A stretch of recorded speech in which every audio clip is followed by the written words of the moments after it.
तो इस वीडियो में हम बात करेंगे अलग अलग धर्मों के बारे में। महाजनपदों का उदय, पहले देखेंगे महाजनपदों का उदय। बुद्ध के जन्म के पूर्व 6ठी शताब्दी ईस्वी सन पूर्व में भारतवर्ष 16 जनपदों में बटा हुआ था। इसकी जानकारी हमें बौद्ध ग्रंथ अंगुत्तर निकाय से मिलती है। महाजनपद कौन से और राजधानी कौन से, ये हम इधर देखेंगे। उसके बारे में आप क्षेत्र भी है उसके आगे। महाजनपद अंग, राजधानी चंपा, क्षेत्र भागलपुर, मुंगेर, बिहार। ब्रैकेट में आधुनिक स्थान दिए हैं, ये हम पढ़ लेंगे। मगध, गिरिब्रज, पटना, काशी, वाराणसी के आसपास है। वत्स, कौशाम्बी, इलाहाबाद के आसपास है। वज्जी, वैशाली, मुजफ्फर एवं दरभंगा के आसपास का क्षेत्र है। ये आप पूरा पढ़ लीजिए।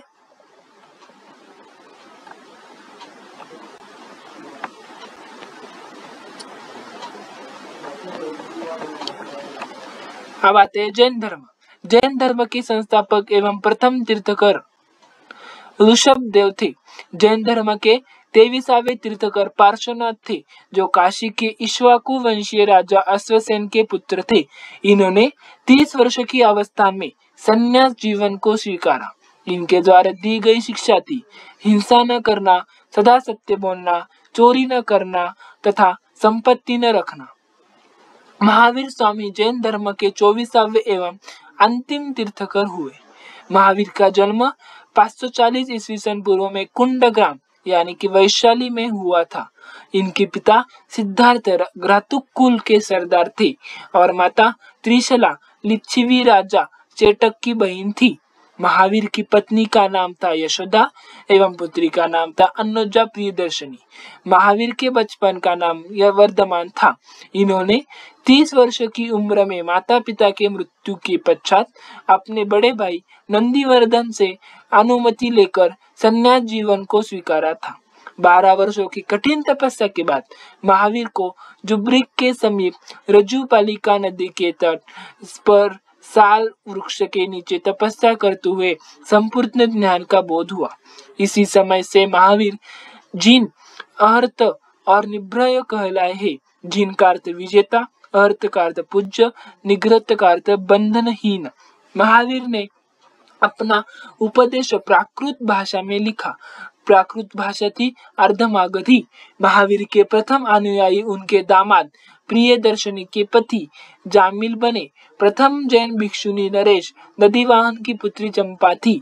महावीर ने अपने शिष्यों को 11 गणधरों में विभाजित किया था।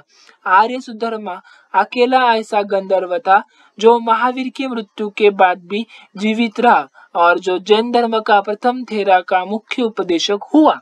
लगभग 300 ईसाई पूर्व में मगध में 12 वर्षों का भीषण अकाल पड़ा, जिसके कारण भद्रबाहु अपने शिष्यों सहित कर्नाटक चले गए, किंतु कुछ अनुयायी स्थूलभद्र के साथ मगध में ही रुक गए।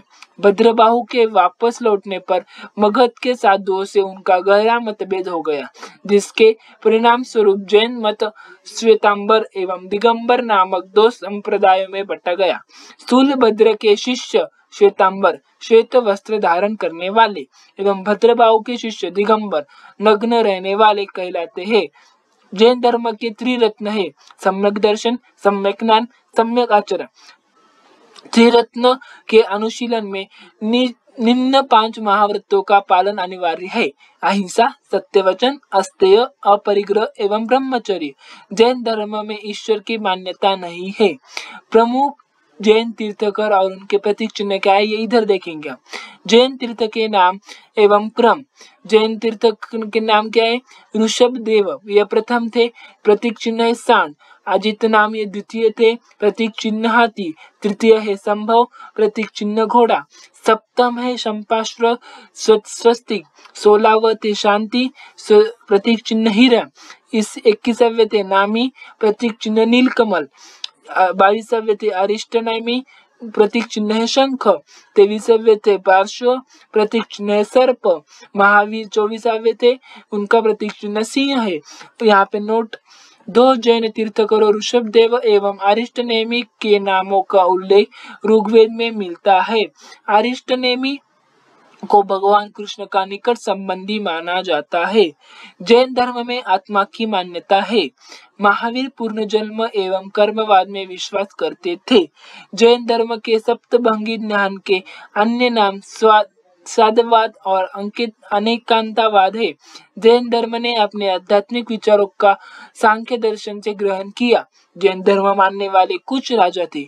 उदयन वंद राजा, चंद्रगुप्त मौर्य, कलिंग नरेश खारवेल, राष्ट्रकूट राजा, अमोघ वर्ष चंदेल शासक, मैसूर के गंग वंश के मंत्री चामुंड के प्रोत्साहन से कर्नाटक के श्रवणबेलगोला में 10वीं शताब्दी के मध्य भाग में विशाल बाहुबली की मूर्ति का निर्माण किया गया था। जैन संगीति या कोणते संगीति प्रथम वर्ष 300 ईसाई पूर्व, स्थल पाटलिपुत्र, अध्यक्ष स्थूलभद्र। संगीति द्वितीय वर्ष 6ठी शताब्दी, स्थल बलब्बी यानी कि गुजरात में, अध्यक्ष क्षमाश्रवण। जैन तीर्थकारों ने की जीवनी भद्रबाहु द्वारा रचित कल्पसूत्र में है। खजुराहो में जैन मंदिरों का निर्माण चंदेल शासकों द्वारा किया। मौर्योत्तर युग में मथुरा जैन धर्म का प्रसिद्ध केंद्र था। मथुरा कला का संबंध जैन धर्म से है। 72 वर्ष की आयु में महावीर की मृत्यु निर्माण 468 ईस्वी पूर्व में बिहार राज्य के पावापुरी यानी कि राजगीर में हुई। मल्ल राजा स्तुतिपाल के राजा प्रसाद में महावीर स्वामी को निर्वाण प्राप्त हुआ था। अब आते हैं बौद्ध धर्म। बौद्ध धर्म के संस्थापक गौतम बुद्ध थे। इन्हें एशिया का ज्योतिपुंज कहा जाता था। गौतम बुद्ध का जन्म 583 ईस्वी पूर्व में कपिल वस्तु के लुम्बिनी नामक स्थान पर हुआ था। इनके पिता शुद्धोधन शाक्य गण के मुखिया थे। इनकी माता माया देवी की मृत्यु इनके जन्म के 7वें दिन ही हो गई थी। इनका लालन पालन इनकी सौतेली माँ प्रजापति गौतमी ने किया था। उनके बचपन का नाम सिद्धार्थ था। गौतम बुद्ध का विवाह 16 वर्ष की अवस्था में यशोधरा के साथ हुआ। इनके पुत्र का नाम राहुल था। सिद्धार्थ एवं कपिल वस्तु की सैर पर निकले तो उन्होंने निम्न 4 दृश्यों को क्रमशः देखा। बूढ़ा व्यक्ति, एक बीमार व्यक्ति, शव एवं एक सन्यासी। सांसारिक समस्या से व्यथित होकर सिद्धार्थ ने 29 वर्ष की अवस्था में ग्रह का त्याग किया, जिसे बौद्ध धर्म में महाभिनिष्क्रमण कहा गया है। गृह त्याग करने वाले के बाद सिद्धार्थ ने बुद्ध के वैशाली के आला काम के सांख्य दर्शन की शिक्षा ग्रहण की। आलार कलाम सिद्धार्थ के प्रथम गुरु हुए। बुद्ध के जीवन से संबंधित बौद्ध धर्म के प्रतीकों से ही देखेंगे हम। घटना क्या है? जन्म, प्रतीक कमल एवं सान, गृह त्याग घोड़ा, ज्ञान पीपल यानी कि उसके बोधि वृक्ष कहा जाता है। घटना निर्वाण, पद चिन्ह, घटना मृत्यु, स्तूप। आला कलाम के बाद सिद्धार्थ ने राजगीर के रुद्रकराम पुत्र से शिक्षा ग्रहण की। उरुवेला में सिद्धार्थ को कौंडिन्य, वक्षा, भादिया, महानमा एवं अस्तागी नामक 5 साधक मिले। बिना अन्न जल ग्रहण किए 6 वर्ष की कठिन तपस्या के बाद 35 वर्ष के आयु में वैशाख की पूर्णिमा की रात निरंजना नदी के किनारे पीपल वृक्ष के नीचे सिद्धार्थ को ज्ञान प्राप्त हुआ। ज्ञान प्राप्ति के बाद सिद्धार्थ बुद्ध के नाम से जाने गए। वह स्थान बौद्ध गया कहला।